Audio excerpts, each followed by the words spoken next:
नमस्कार, उज्जवल भारत न्यूज में आपका स्वागत है।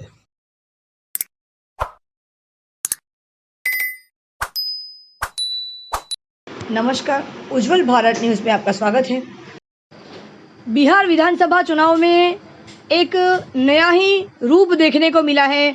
ना कमल, ना ही पंजा, यानी ना ही भाजपा, ना ही कांग्रेस। एक नया चेहरा उभर कर आया है, कन्हैया कुमार, डॉक्टर कन्हैया कुमार। जी हाँ, मैं उसी डॉक्टर कन्हैया कुमार की बात कर रही हूँ जो ना ही भाजपा से ताल्लुक़ रखते हैं और ना ही कांग्रेस से ताल्लुक़ रखते हैं। एक नया चेहरा उभर कर आया है।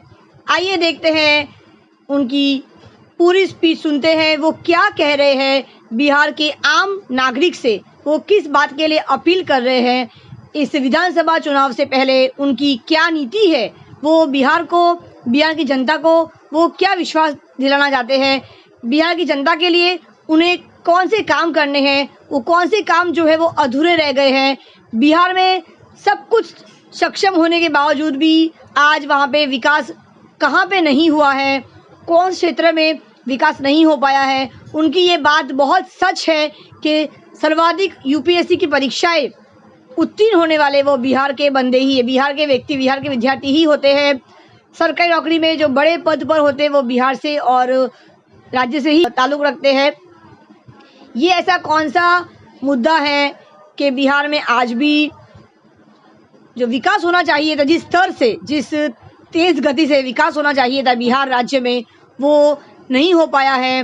वो जिस जिले के बारे में, जिस क्षेत्र को जिला बनाने की अपील कर रहे हैं, वो उनकी बात बिल्कुल मुद्दे की बात है, सकारात्मक सोच है उनकी। उज्जवल भारत न्यूज़, देश की प्रखर आवाज़, सीमा भट्टाचार्य, वलसाड़ से।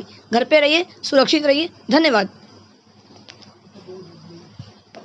मैं आप तमाम लोगों से ये आग्रह करता हूं, ये उम्मीद करता हूं कि आप सब लोग अगर बिहार का सरकार बदलना चाहते हैं, आप चाहते हैं कि इस राज्य को आगे बढ़ाने के लिए युवाओं की शक्ति की जरूरत है, युवाओं के जोश की जरूरत है, तो मैं आप तमाम लोगों से भी आग्रह करता हूं कि इस बार चेहरा नहीं देखिए, इस बार छाप नहीं देखिए, इस बार पांचों पार्टियों का छाप एक ही है। ये हमारे लिए सिर्फ चुनाव नहीं है, हम बिहार में इसको आंदोलन के तौर पे देखते हैं कि ये सरकार हम बदलना चाहते हैं, एक नई सरकार बनाना चाहते हैं।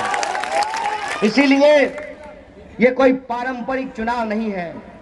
आप सब जानते हैं कि किन गंभीर परिस्थितियों में ये चुनाव हो रहा है। आप भूले नहीं होंगे कि जब पूरी दुनिया में एक महामारी आई जिसको कोरोना कहा गया, उस कोरोना को खत्म करने के लिए सरकार ने जो जो कहा, देश की जनता ने सब कुछ किया। थरिया बजेलो न, बॉल बतैलो न, भागले कोरोना। और देखिए कि इस लॉकडाउन के चलते रोजी रोजगार बंद हो गया, कल कारखाने बंद हो गए। हमारे आपके परिवार के सदस्य, उनको वापस आने के लिए बस ट्रेन नहीं था। आप नेशनल हाईवे पे जाते तो छोटे छोटे बच्चों के साथ पूरा परिवार हजारों किलोमीटर चल करके बिहार वापस आया। हमारी हालत क्या है कि हमको अपनी हर चीज के लिए, हम भी बाहर में जाकर के पढ़ाई किए थे। क्यों?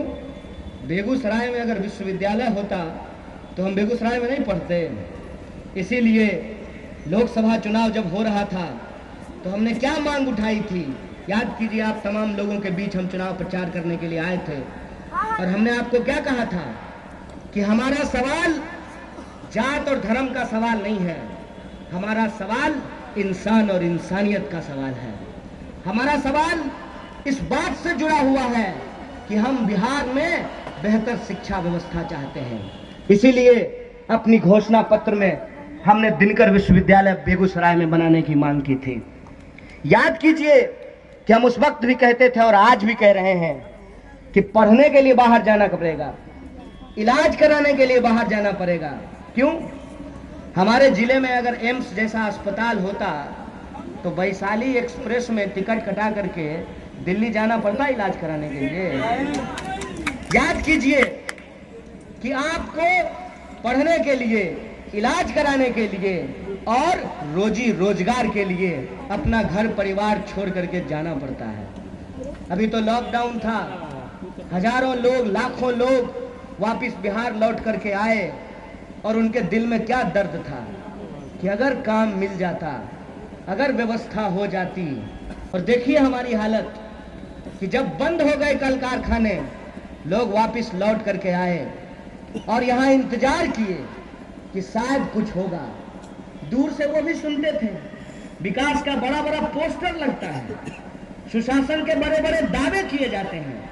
जब वापस लौट करके आए तो उनको यह बात का एहसास हो गया कि विकास का इंजन, उसका इंजन फेल हो गया है, उसका मोबिल पलटी करने का जरूरत है।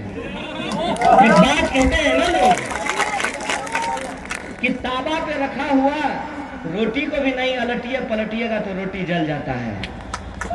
तो बिना पलटे जो है रोटी भी जल जाता है। और जो वादे हमसे किए गए थे उसकी हकीकत लोगों के सामने आ गया। क्या थी हकीकत? कि कोई क्वारंटाइन सेंटर नहीं था। सरकार ने कहा कि हमारे पास खिलाने के लिए अनाज नहीं है, आपके पास उड़ाने के लिए हेलीकॉप्टर है, लेकिन खिलाने के लिए अनाज नहीं है। और अस्पतालों की हालत यह थी कि एक बेड पे लाश पड़ी हुई है और दूसरा इंसान जो जिंदा है अपनी जिंदगी और मौत से जूझ रहा है, पानी का बोतल हाथ में पकड़े हुए हैं। ये तस्वीर आपने देखी थी कि नहीं देखी थी? पूरा बिहार को पूरा देश देख रहा है कि कोरोना के इस दौर में, लॉकडाउन के इस दौर में सरकार ने जो हमारे साथ छलावा किया, विकास और सुशासन के नाम पे जो हमारे साथ धोखा किया, क्या बिहार की जनता उसको पटकनी देती है कि नहीं देती है? बोलिए, दीजिएगा कि नहीं दीजिएगा? अब की बार बदलाव जरूरी है और इस बार इसीलिए हमारा संकल्प है कि सीट की संख्या हम नहीं देख रहे हैं, किस पार्टी को कितना सीट मिला, ये नहीं देख रहे हैं कि नेता कौन बनेंगे, ये देख रहे हैं कि बिहार की जनता के लिए नीति क्या बनेगी। उस बात के लिए हम लोग संघर्ष कर रहे हैं। और इसीलिए माननीय प्रधानमंत्री जब आए बिहार तो फिर से हम लोगों को कश्मीर ले जाने का प्रयास कर रहे थे। ऐसा है, कश्मीर से ही तो पैदल चल करके बिहार आए थे जब रोजी रोजगार बंद हो गया तो। और वही पंजाब, हरियाणा, दिल्ली, उत्तर प्रदेश होते हुए बिहार आए थे। उत्तर प्रदेश के मुख्यमंत्री जी आए और बड़ा बड़ा भाषण दे करके गए। एक कहावत है ना, अपन उपाय ने सूरदास बरतो। अपना राजकाज संभाल नहीं रहा है, हम लोगों को आकर के ज्ञान दे रहे हैं। साहब, कान खोल करके सुन लीजिए, ये बिहार की जनता है और बिहार का इतिहास ये है कि हम जब जब आते हैं अपने पर, तब तब लोगों के दांत खट्टे करते हैं, उनको छक्के छुड़ाते हैं। याद कीजिए, जब अंग्रेजों को लगता था कि हम ये देश छोड़ करके नहीं जाएंगे, तो 1942 के भारत छोड़ो आंदोलन में बेगूसराय की जनता ने पूरे देश कर दिखाया था कि आंदोलन कैसे किया जाता है। याद कीजिए, चाहे कोई भी दौर रहा हो, जब सत्ता निरंकुश होने लगती है तो बिहार का जनता जना भैंसी के लोग नहीं नाथे छे, वही नाथने का काम करती है। इस सरकार को जो गुमान हो गया है कि कोई इसको पलट नहीं सकता है, कोई इसको बदल नहीं सकता है, आप तमाम लोगों को यह संकल्प लेना पड़ेगा कि अगर इस देश के नेता अपने बारे में सोचते हैं, हमको भी अपने बारे में सोचना पड़ेगा, अपने बाल बच्चों के बारे में सोचना पड़ेगा। बोलिए, सोचिएगा कि नहीं सोचिएगा? संकल्प लेते हैं कि नहीं लेते हैं?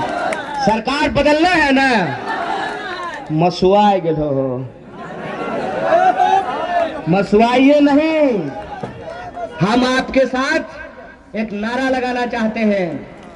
हम कहेंगे जय हिंद और आप इतनी जोर से बोलिएगा जय भारत कि दिल्ली की सत्ता हिलनी चाहिए।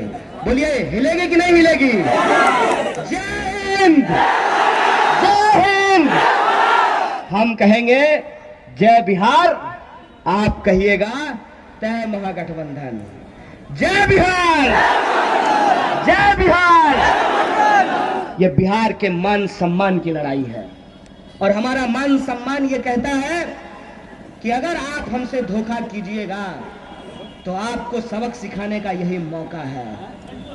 इप्टा एक गाना गाती है, फिर आया वो वक्त पुराना, सबको सबक सिखाएंगे, हंसुआ बाल पे बटन दबाकर अपना वोट गिराएंगे।